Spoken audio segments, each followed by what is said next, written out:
অনেক মানুষ আছে মূলোর তরকারি খায় না, মূলো পছন্দ করে না, গন্ধ লাগে, মূলো খাই না। আসসালামু আলাইকুম, কেমন আছো আমার ভালোবাসার মানুষেরা? আমি অনেক ভালো আছি আল্লাহর রহমতে। আমিও কিন্তু মূলো খাতাম না জানো, কিন্তু এই রেসিপিটা রাইন্দে একদিন খাওয়ার পরে তো এখন আমি মূলোর ফ্যান হয়ে গেছি। তাই তোমরা যারা মূলো খাও না, তোমাদের সাথে রেসিপিটা শেয়ার করতে চলে আসলাম। মূলোগুলোরে সুন্দর করে ধুয়ে লেবু পানি দিয়ে ধুয়ে নিছি কয়েকবার, যেন কোনো গন্ধ না থাকে। তারপর করে ট্যাংরা মাছ ছিল, সেগুলো ধুয়ে পরিষ্কার করে নিছি। একটা কড়াই নিয়ে তার ভিতর মূলো আর মাছগুলো দিয়ে দিলাম কিছু কাঁচামরিচ কুচি আর কিছু পেঁয়াজ কুচি, দিয়ে দিলাম 1 চামচ রসুন বাটা, 1 চামচ টমেটো বাটা, কিছু আস্ত জিরা, আর দিয়ে দিলাম লবণ, হলুদ, পরিমাণ মতো তেল দিয়ে সুন্দর করে হাত দিয়ে মাখাই নিছি। তোমরা চাইলে খুন্তি দিয়েও মাখাতে পারবে না, কিন্তু হাত দিয়ে মাখালে তরকারিটা খুব মজা হয়।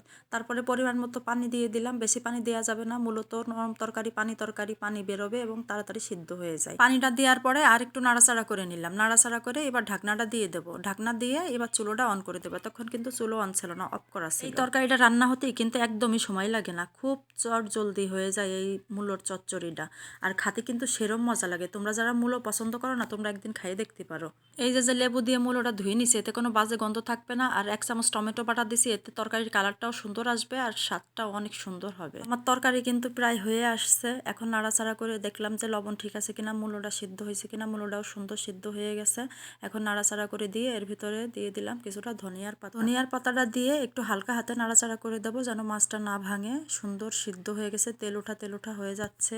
তলা দিয়ে হালকা ঝোল ঝোল আছে, এই ঝোলটা শুকাই গিয়ে তেল ওঠা হয়ে গেলেই আমি নামাই নিব। এই মূলোর তরকারিটা যে কি মজা লাগে ট্যাংরা মাছ দিয়ে, তোমরা চাইলে পুঁটি মাছ দিয়েও করতে পারো। গরম গরম ভাতের সাথে খাইতে মুখ ফেরবে না, অসাধারণ একটা রেসিপি এক কথায়। এই দেখো আমি নামাই নিছি, তলাটা পুরো লাল লাল হয়ে গেছিল মশলা। আজকের রেসিপিটা কেমন লাগলো অবশ্যই কমেন্টে জানায়ও। আর তোমরা কে কে মূলা খেতে পছন্দ করো? আরে ভাই, আমি গ্যারান্টি দিচ্ছি, যারা জীবনে মূলা ছুঁয়েও দেখোনি, এই রেসিপি যদি একবার খাও, আমি বললাম মূলার ফ্যান হয়ে যাবা। এত মজা এই তরকারিটা মূলার। গরম গরম ধোয়া ওঠা ভাতের সাথে এই মূলা দিয়ে ট্যাংরা মাছ চচ্চড়ি, এক কথায় অসাধারণ একটা রেসিপি। এই তরকারি হলেই অনায়াসে এক থাল ভাত খেয়ে উঠতে পারবা না। তরকারি রান্না শেষ, গরম গরম ভাতও রান্না কমপ্লিট। আমি তো গরম গরম ভাত এক থাল নিয়ে বসে পড়ছি, দেখছো কতগুলো ভাত নিচ্ছি। এইরকম মজার একটা তরকারি হলে আর কোনো কিছু লাগে না, আমি অনায়াসে মেলাগুলো ভাত খেয়ে উঠতে পারি। খুবই মজা লাগে, ভাতগুলো গরম, আমি হাত দিতে পারছি না।